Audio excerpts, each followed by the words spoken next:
here at the house in the driveway, just trying to do some more troubleshooting, see if we can get this figured out. Ended up just cranking the car over real quick, and it just keeps cranking, doesn't fire over like it was doing before. So just lifted this fuel cover up here, take the cap off the Schrader valve and the fuel rail, just pushed it in with a screwdriver, and basically no fuel came out, just dribbled a little bit. So I would say that even though HP Tuner says there's fuel pressure when it's cranking, on the data log that's probably not accurate. Maybe there's not a fuel pressure transmitter and it's going off some base reference number, I don't really know. But more than likely the fuel pump is either shot or the something electrical in the relay box. Maybe the relay's not getting energized, so we'll shift gears and take a look over there. So if we look on our chart here, this is relay 55, it's up over here. So that's gonna be this guy here. We're gonna pull that relay out, take a look, check the coil, make sure the coil's not bad on the relay, see what we get.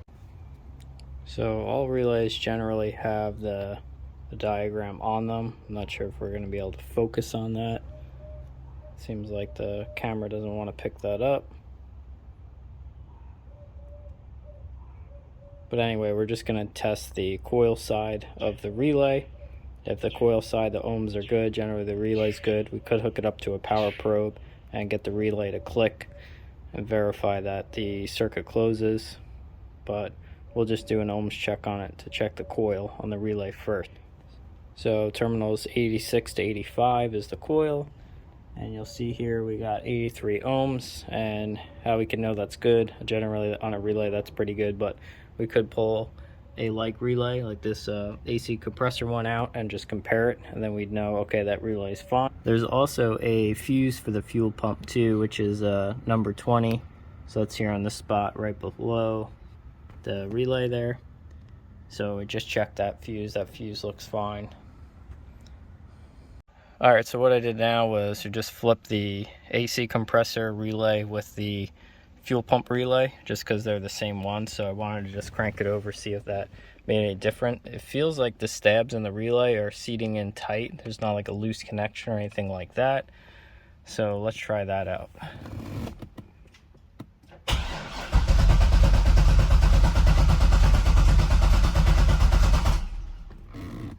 Alright, that didn't seem to help at all. Alright, next thing we're going to do is verify we got the signal from the computer to turn the fuel pump on. So we're basically got two leads into where the coil side of the relay would go, and that should have power to basically close the switch on the relay and energize the fuel pump. So when we crank it over, I got my meter stuck up, pull the sunshade out of the window, should be able to see 12 or 13 volts there when we, not sure if when we key on or when we crank, we should see the power there. So we'll reconnect the battery and then try that. Alright, so you see there's the meter. We're reading 2 volts right now. We're going to key on. And we've got, looks like 11.1, so the battery's probably a little low. The car's been sitting here about a week, but should be enough to kick that pump on. Alright, so the next thing I would normally do would be just take a power probe and actually just bump the circuit for the fuel pump and see if I get the pump to turn on, and that would rule out if we're looking for a problem with the pump, the wiring leading to the pump, or anything like that. But we basically ruled out the control circuit, the relay itself. I did want to check the connectors on the relay because I did read that on the C6s the fuse block is notoriously a problem. So I went ahead and took that apart, disconnected the battery and the trunk, and then basically just separated the lid, which is pretty easy to do. It's just the 4 bolts that go into here. Undo those and then pull them out. They're not captive, even though they kind of seem like they are at first.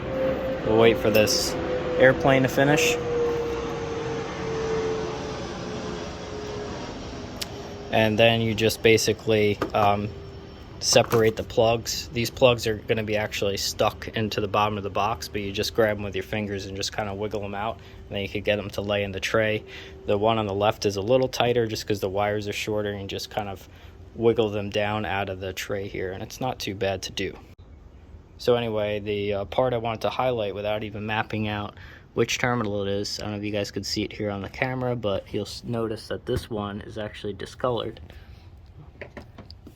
Right there, it's brown, and more than likely that's from excessive heat due to a poor connection. That high resistance causes more amps to flow through, and it'll lead to heat, discoloration of the plastic. Also can't really highlight too well with the camera, but I could see it with my eye. And right here, like, this stab is spring loaded, and it basically, when you pop the relay in, it kind of locks it against it with the spring tension. This one, there is no spring tension there. It's like it's popped back or something, or the spring got stuck. So more than likely it wasn't making good contact with that relay pin. So hoping that this is more than likely the problem, and it's not actually the pump that's bad. We're just not getting a good connection there. So let's see if we could separate this block here and maybe figure out what's going on with that pin.